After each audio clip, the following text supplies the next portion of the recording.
Olá, gente querida do coração verde e amarelo, Jornal Foco do Brasil, compromisso com a verdade. Sou Cleiton Basso, convidando mais uma vez, comente, deixe a sua opinião, conte de qual lugar abençoado do Brasil ou do mundo você está assistindo a mais uma edição do Jornal Foco do Brasil. Deixe o seu like, compartilhe e observe QR Code aparecendo na tela. Aponte o leitor do seu smartphone e seja membro fácil do Foco do Brasil, dessa comunidade verde e amarela. 50% de desconto para os novos membros no primeiro mês. Faça parte, dê sua força, o seu apoio. E também acompanhe diariamente. Leonardo Miller apresenta após o almoço o Jornal Foco do Brasil, primeira edição. Vamos agora às notícias desta edição.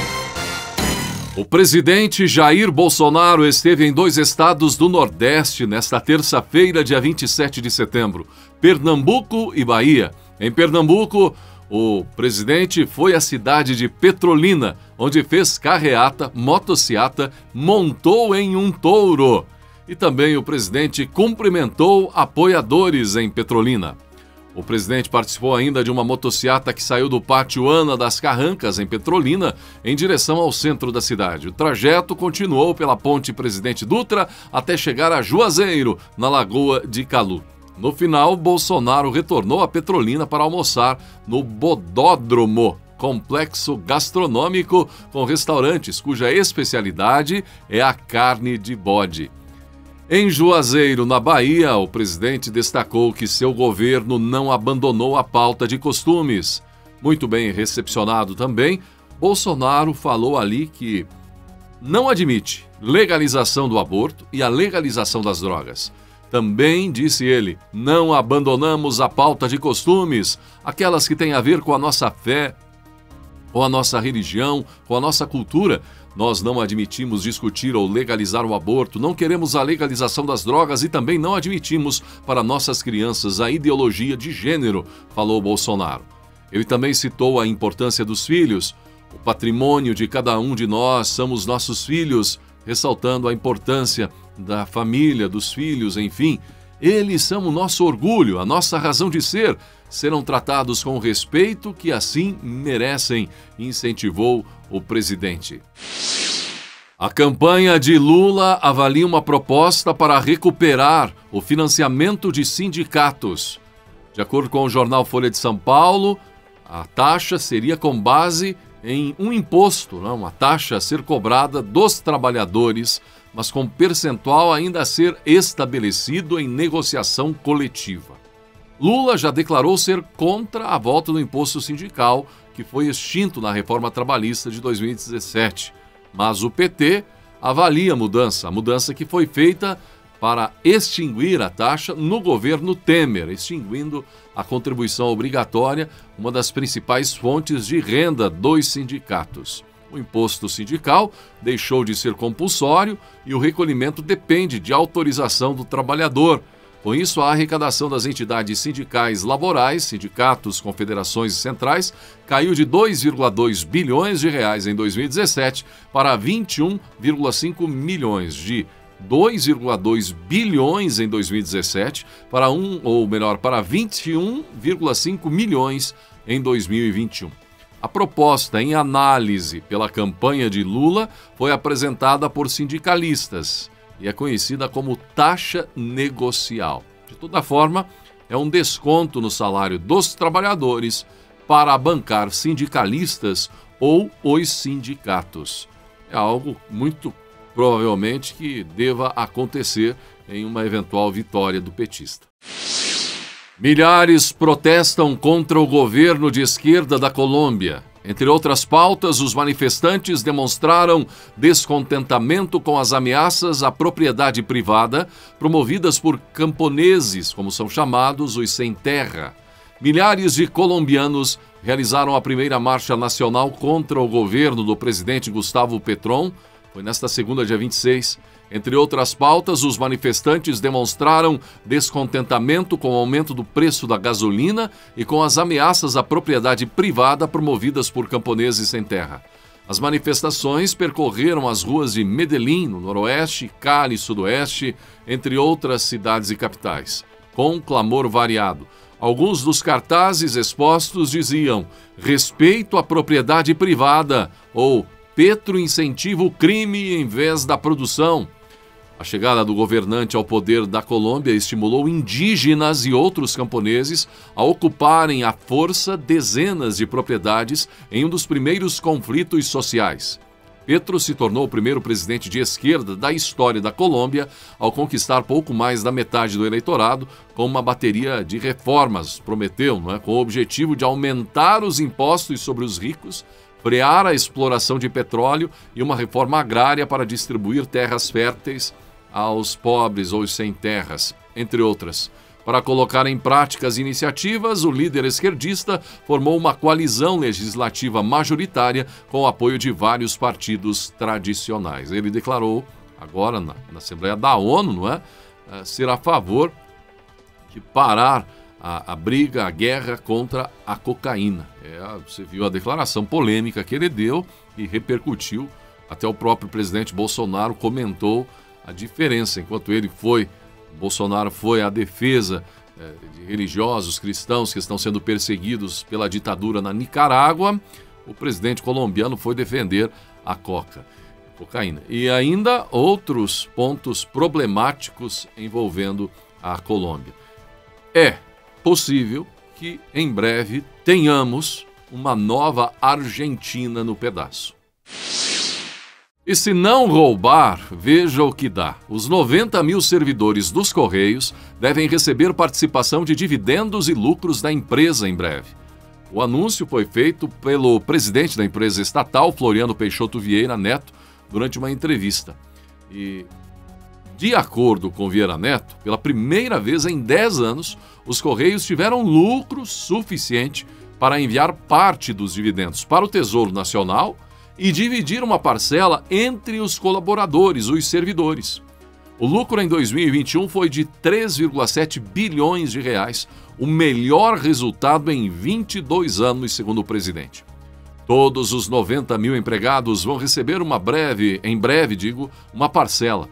60 milhões de reais vão ser divididos entre todos os empregados.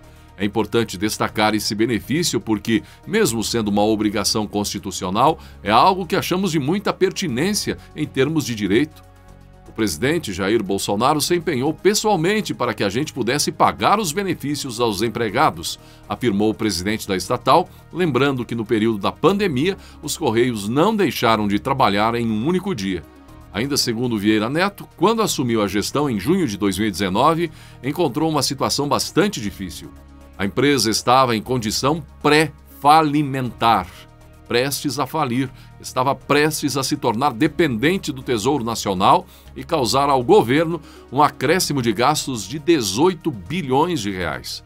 Mas desenvolvemos uma administração muito firme, honesta, com H maiúsculo, transparência, de muita eficiência e resultado, disse ele.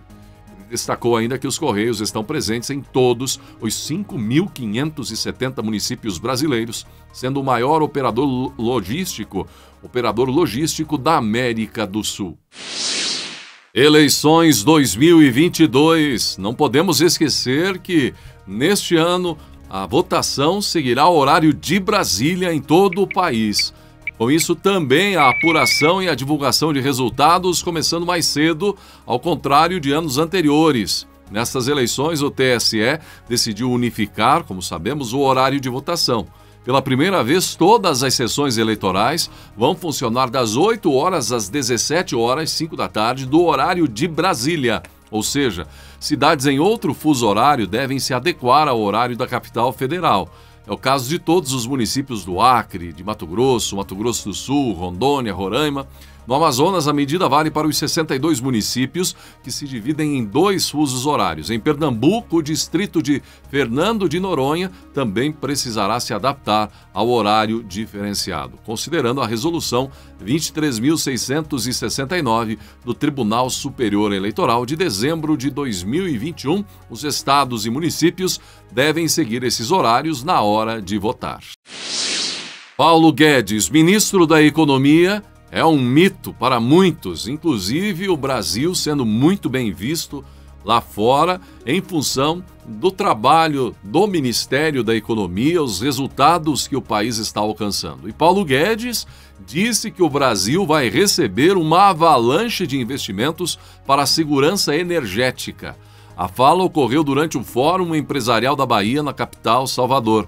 Brasil é a fronteira dos novos investimentos, declarou Guedes.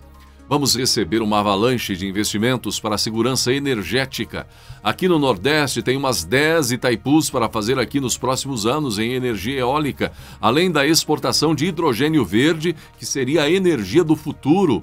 O ministro Paulo Guedes também afirmou que a economia do Brasil está entre as 5 mais fortes do mundo.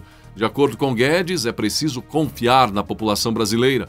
Não podemos subestimar o brasileiro mais pobre, declarou ele. Precisamos confiar nele. Pode ser que 2% façam bobagem com o dinheiro, mas 98% vai saber como usar esse dinheiro. Além disso, ele comentou os bons resultados do país no mercado externo. As exportações estão voando, passamos de $500 bilhão, disse Guedes. O Brasil é uma potência digital, ambiental, energética, alimentar. Não dependemos de nada, só temos que trabalhar. O Brasil recebe 6 bilhões de turistas por ano. O relatório da Conferência da Organização das Nações Unidas sobre Comércio e Desenvolvimento mostrou que o Brasil está além de todas essas boas notícias, está entre os principais destinos para investimentos no mundo. Publicado em junho, o documento colocou o país como o 6º principal destino do dinheiro dos investidores, e esse é mais um dos motivos de Paulo Guedes comemorar. Conforme o relatório, o país recebeu $50 bilhões em investimentos em 2021. Nenhuma outra nação da América Latina conseguiu ficar perto do nível de capital externo injetado na economia brasileira. Guedes lembrou que o país absorveu mais de 1/3 do total atraído pela região no ano passado. O México, por exemplo, conseguiu $31 bilhões. No Brasil, os investimentos em agronegócios, fabricação automotiva e eletrônica, tecnologia da informação e serviços financeiros levaram a um aumento de investimento externo em 78%, disse Guedes, para $50 bilhões. Inclusive, a prévia da inflação de setembro, registra recuo de 0,37%. É a segunda queda seguida no índice de preços ao consumidor amplo, IPCA 15, depois de cair 0,73% em agosto. A maior influência no resultado foi o preço dos combustíveis, a queda com destaque em especial para a redução no preço da gasolina. Em agenda de campanha na cidade de Juiz de Fora, o candidato a presidente pelo Partido Trabalhista Brasileiro, PTB, Padre Kelmon, que foi a sensação do debate no SBT, reuniu apoiadores no local onde Jair Bolsonaro levou uma facada em 2018. Ele se deslocou até o local em uma caminhada que partiu da Câmara Municipal. Embora seja um concorrente eleitoral, Padre Kelmon tem elogiado a gestão de Bolsonaro. Ele, neste lugar, sofreu uma tentativa de assassinato, mas Deus, que é misericordioso, o salvou e este homem está aí ajudando o Brasil a entrar nos eixos. Toda a esquerda é incapaz de falar das coisas boas deste governo, porque só sabe mentir e enganar a todos nós. Se já está dando certo, poderá dar mais certo ainda com o PTB na presidência da República, discursou o Padre Kelmon. Bolsonaro foi vítima de uma facada há um mês das eleições de 2018, na qual, todo mundo sabe, ele foi eleito presidente em 2018, o agressor Adélio Bispo, que está preso desde então, e em junho de 2019, Adélio foi absolvido após ser considerado inimputável por transtorno mental. No entanto, sua manutenção no Presídio Federal de Campo Grande vem sendo prorrogada, levando em conta, considerando sua periculosidade e pedidos da defesa para sua transferência a um hospital psiquiátrico que já foram rejeitados judicialmente. Ali, o Padre Kelmon, em Juiz de Fora, seguiu encaminhado até a sede da legenda do PTB, onde lançou o Pacto pela Vida, um documento que traz seu posicionamento contra o aborto. O aborto é o assassinato de uma pessoa humana já formada no ventre, disse ele. Há 2 semanas ele começou a apresentar o documento a outros candidatos e os convocou a assiná-lo. Isso provocou uma saia justa em Ciro Gomes, Simone Tebet e a Soraya, no debate do SBT. Bolsonaro já não tem nenhum problema em relação, porque tem o mesmo posicionamento do Padre Kelmon. Mas falando aí que ele disse que há um desespero, que a esquerda, enfim, Vimos agora um posicionamento do Joaquim Barbosa, ministro aposentado da Corte. Você viu ele declarando apoio a Lula.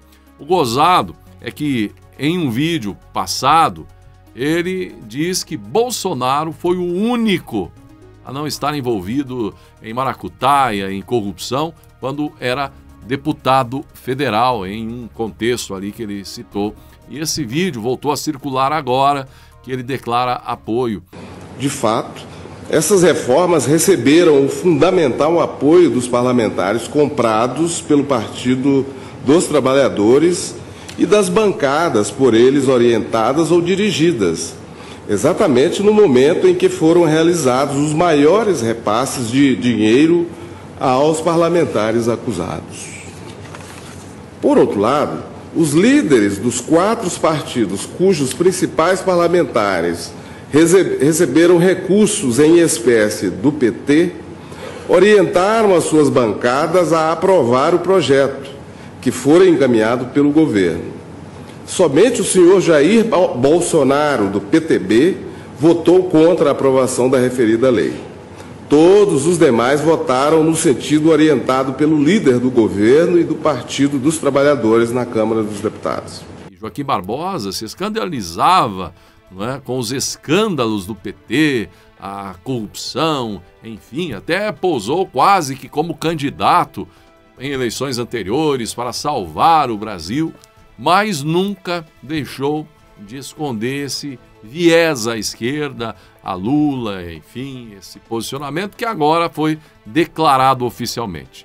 Nessa caminhada final, há uma perspectiva de alguns artistas de que a vitória é certeira, né? Confiando nas pesquisas Datafolha, o antigo Ibope, entre outras aí, que declaram isso.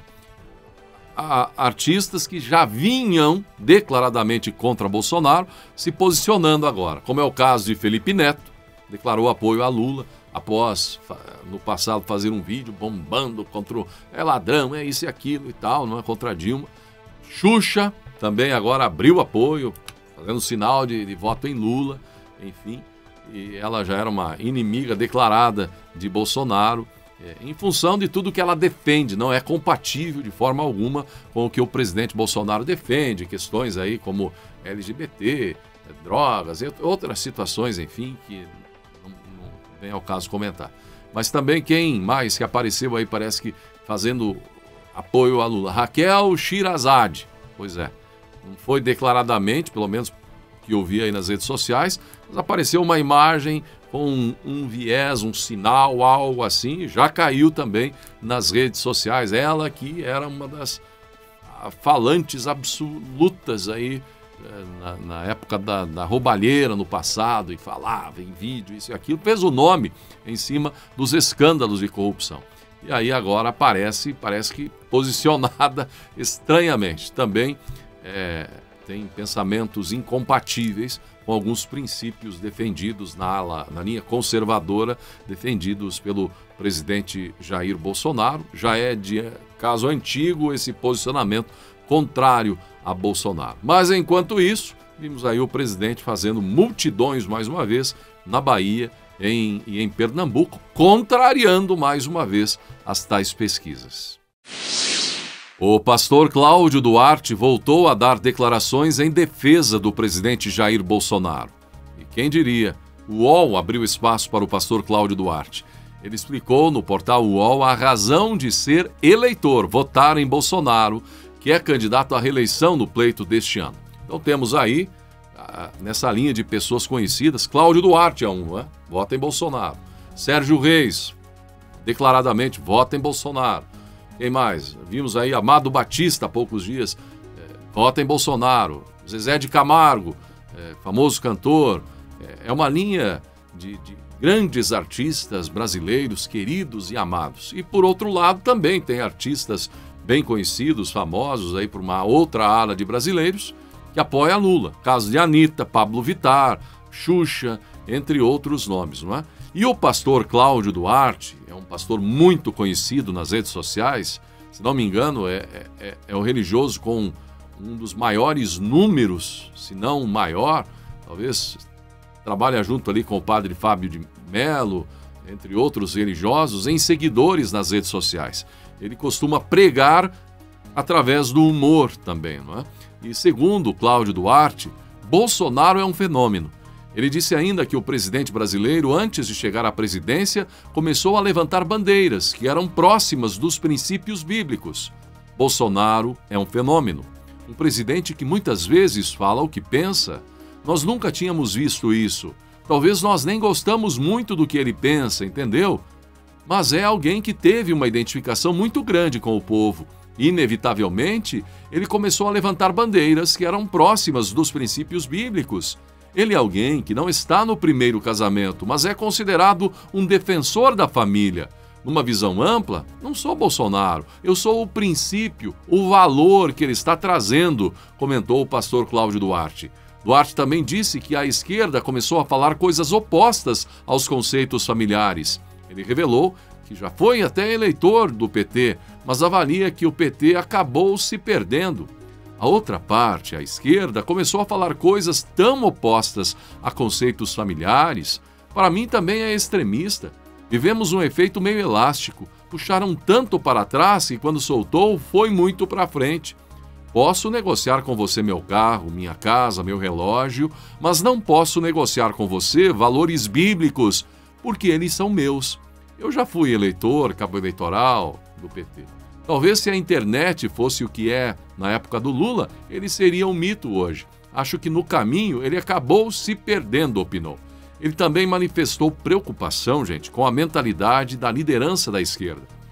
Pastor Cláudio Duarte disse: não sei onde as coisas mudaram, mas elas mudaram ao longo do tempo. Quem, na verdade, transformou o candidato da direita, ou o Bolsonaro, foi a enxurrada de oposição contra as famílias, contra os valores. A briga entre esquerda e direita é uma briga de casal. Olha-se só o defeito do outro. Acho que já fizeram muita coisa boa de lá e muita coisa boa de cá. Hoje eu vejo com muita preocupação a mentalidade da liderança da esquerda. É ela que me faz não concordar. Mas não sou tolo de colocar todos na mesma embalagem, falou o pastor Cláudio Duarte, que já fez vídeo, enfim, é um eleitor de Bolsonaro. A ditadura na Nicarágua proibiu 2 procissões católicas e a comemoração do aniversário de 453 anos da tradução da Bíblia para o espanhol. O evento seguia juntamente com os eventos evangélicos no país, não é? Que também foram cancelados, como falamos na edição anterior. As paróquias dedicadas a São Miguel Arcanjo, em Manágua, e São Francisco de Assis, Camoapa, informaram que não puderam celebrar as procissões. Recebemos uma notificação das autoridades policiais de que não é permitido realizar nenhuma atividade fora da paróquia, explicou a paróquia de São Miguel Arcanjo no Facebook. A Igreja Católica da Nicarágua, a gente passou a usar a rede social como meio de comunicação depois do fechamento de pelo menos 9 emissoras de rádio e 13 emissoras de televisão. Já na sexta, dia 23, estava prevista uma procissão católica, foi suspensa e tudo, então, seria realizado no interior da igreja paroquial, foi o que informou a paróquia. O Conselho Paroquial do Templo de São Francisco de Assis, em outra cidade, relatou que uma situação semelhante ocorreu em Manágua. O Conselho Nacional de Pastores Evangélicos de Nagarote, também uma das cidades na mira da ditadura, advertiu sobre a proibição da celebração dedicada à tradução da Bíblia. Por ordem das autoridades civis, o aniversário da tradução da Bíblia para o espanhol não será celebrado, disseram os pastores. Eles afirmaram que o motivo seria a segurança dos participantes. Panfletos do candidato ao Senado pelo Paraná, Sérgio Moro, do União Brasil, têm chamado a atenção por trazer indicação de voto no presidente Jair Bolsonaro, do PL. Com a frase "vote certo", o material de campanha traz a famosa colinha com o número de candidatos que possuem pensamentos políticos similares. Acontece, gente, que o partido de Moro, União Brasil, possui candidatura própria ao Planalto, tendo lançado a senadora Soraya, a candidata à presidência. Além disso, é de conhecimento público que o ex-juiz e o presidente romperam relações após ele deixar o governo Bolsonaro, acusando o presidente de interferir na Polícia Federal, o que não foi comprovado. Inclusive, ao portal Metrópolis, a campanha de Moro disse que os panfletos foram distribuídos por apoiadores, mas não chegou a responder quem havia sido responsável por produzi-los. No Paraná, o candidato ao Senado, apoiado por Bolsonaro e também é do próprio partido de Bolsonaro, é Paulo Martins. No Brasil, produção de petróleo deve aumentar 70% em uma década. O ministro de Minas e Energia, Adolfo Saxida, disse que isso será possível com os investimentos no setor. A previsão do governo é que a produção de petróleo crescerá em mais de 70% nos próximos 10 anos. A estimativa foi divulgada pelo ministro de Minas e Energia. Nos próximos 10 anos, a produção de petróleo irá aumentar 73% e nós investiremos mais de 400 bilhões de dólares no setor de petróleo, gás e biocombustíveis, disse ele. Como ministro, desde o primeiro dia, deixei bem claro que o caminho da prosperidade viria por meio de melhores marcos legais, maior segurança jurídica, foco no investimento privado e geração de competição, disse ele. O ministro falou ainda sobre a aprovação no Congresso Nacional da medida que limita a tributação sobre energia e combustíveis como bens essenciais. Segundo ele, uma das medidas mais importantes aprovadas na história do Brasil. E assim chegamos ao final de mais uma edição do Jornal Foco do Brasil. Mais uma vez o convite. É fácil você ser membro do Foco do Brasil e dar a sua força, a sua contribuição, fazer parte desta comunidade verde e amarela com 50% de desconto para novos membros no primeiro mês. Aponte o leitor do seu celular no QR Code que está aparecendo na tela e seja membro do Foco do Brasil. Gratidão pela sua atenção e que Deus abençoe a você e a sua família.